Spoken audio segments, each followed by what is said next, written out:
नमस्ते दोस्तों, स्वागत है आपके अपने YouTube channel Aradhana and blogs पे।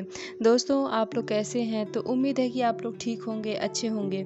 दोस्तों आज की वीडियो में हम बात करेंगे कि जेठ महीने में प्रदोष व्रत कब पड़ रहा है, उसकी तिथि कब से प्रारंभ होगी, कब समाप्त हो जाएगी, और साथ ही साथ जो प्रदोष काल का समय होता है जिसमें हम भगवान भोलेनाथ की विधिवत पूजा अर्चना करते हैं, तो वो समय हमें कब से लेकर कब तक प्राप्त हो रहा है। तो चलिए दोस्तों वीडियो को शुरू करते हैं और जान लेते हैं एक एक करके सारी बातों को। दोस्तों इससे पहले आप हमारे चैनल पर पहली बार आए हैं तो चैनल को सब्सक्राइब करके बेल आइकन प्रेस कर दें, ताकि जो भी मैं वीडियो अपलोड करूं उसका नोटिफिकेशन आप तक सबसे पहले पहुंचे।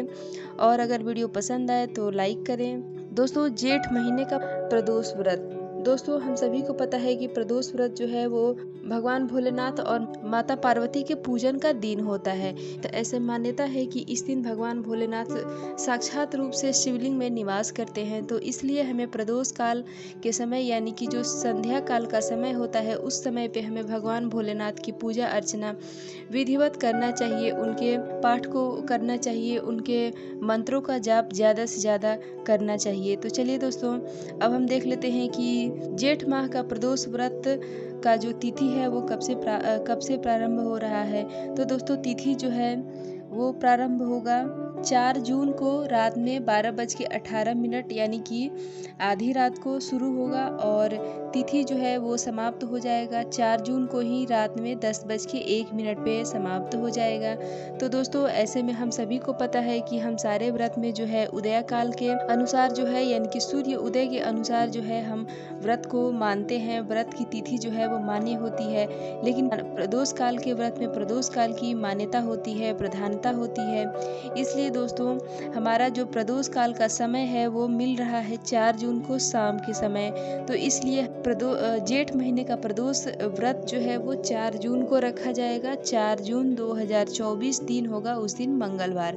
अब दोस्तों हम सभी को पता है कि दिन के हिसाब से प्रदोष काल का नामकरण हुआ है।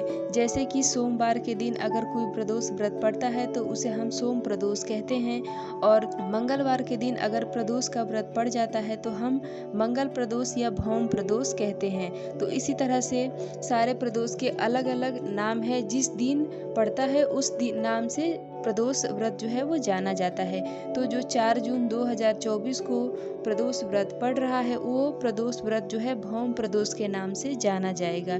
ठीक है दोस्तों, अब हम देख लेते हैं कि प्रदोष काल का समय क्या है। दोस्तों प्रदोष काल का समय है रात को 7:16 से शुरू होगा और 9:18 तक का समय है, जो कि प्रदोष काल का समय है। तो कुल मिला के 2 घंटे 1 मिनट का जो समय हमें प्राप्त हो रहा है, 2 घंटे 1 मिनट का। तो दोस्तों हमें इसी बीच में ही भगवान भोलेनाथ की पूजा आराधना करना चाहिए। दोस्तों कोशिश करना चाहिए कि प्रदोष काल का अगर व्रत करते हैं तो भी, और व्रत नहीं करते हैं तो भी, आपको प्रदोष व्रत के दिन शाम के समय आप जो है शिवालय ज़रूर जाएं, और वहाँ पे आप जो है चाहे तो भगवान भोलेनाथ के शिवलिंग को जो है आप पंचामृत से अभिषेक कर सकते हैं। अगर पंचामृत नहीं है तो सिर्फ दूध, दही या फिर जो भी आपके पास अवेलेबल है, जो भी आपके पास उपलब्ध है, उस दिन उन चीज़ों से हमें अभिषेक ज़रूर करना चाहिए। चाहे तो आप शिव चालीसा का पाठ कर सकते हैं, उनके किसी भी मंत्र का जाप कर सकते हैं, यानी कि जो शंकर भगवान से संबंधित कोई भी मंत्र होता है आप जो भी आपको याद है उस मंत्र से आप जाप कर सकते हैं। चाहे तो एक माला कर सकते हैं या फिर आप चाहे तो कोई भी पूजा पाठ आराधना कर सकते हैं। साथ ही साथ दोस्तों हम माता पार्वती की भी पूजा अर्चना करते हैं प्रदोष काल के व्रत में और प्रदोष काल के समय में। दोस्तों सब कुछ करने के बाद हमें जो है शाम के समय एक घी का दीपक ज़रूर प्रज्वलित करना चाहिए। और दोस्तों साथ में पूजा पाठ समाप्त हो जाने के उपरांत हमें भगवान भोलेनाथ की आरती ज़रूर करना चाहिए। आरती करने के बाद अगर जो भी वहाँ पे श्रद्धालु लोग हैं उनको आप प्रसाद वितरण करें, और साथ ही आप घर पे आएँ। और अगर आपका व्रत है तो आपको पता ही होगा कि व्रत के मतलब पूजा करने के बाद ही हम अपने मुख में कुछ डालते हैं। ठीक है, तो ये हो गया। दोस्तों प्रदोष काल का बहुत ही ज़्यादा महत्व होता है, क्योंकि हम सभी को पता है कि भगवान भोलेनाथ अत्यंत भोले हैं। वो बहुत ही कम चीज़ों से ही प्रसन्न हो जाते हैं, जैसे कि बेलपत्र, धतूरा आग के फूल से अक्षत, पंचामृत इत्यादि बहुत कम चीज़ों से बहुत कम समय में प्रसन्न हो जाने वाले देव माने गए हैं। दोस्तों, भगवान भोलेनाथ की पूजा अर्चना करने से संतान, सुख, धन दौलत, स्वस्थ काया इत्यादि सभी की प्राप्ति हमें हो जाती है। तो दोस्तों, इस कलयुग में प्रत्येक मनुष्य को जो है प्रदोष व्रत ज़रूर धारण करना चाहिए। और साथ ही दोस्तों, ये प्रदोष जो है वो मंगलवार के दिन पड़ा है, इसलिए इसे भौम प्रदोष भी कहा गया है, जैसे कि मैं पहले ही वीडियो में बताई हूँ। अब दोस्तों, जो मंगलवार का प्रदोष पड़ जाता है उस दिन हम कर्ज मुक्ति के लिए भी हम भगवान भोलेनाथ की पूजा अर्चना करते हैं।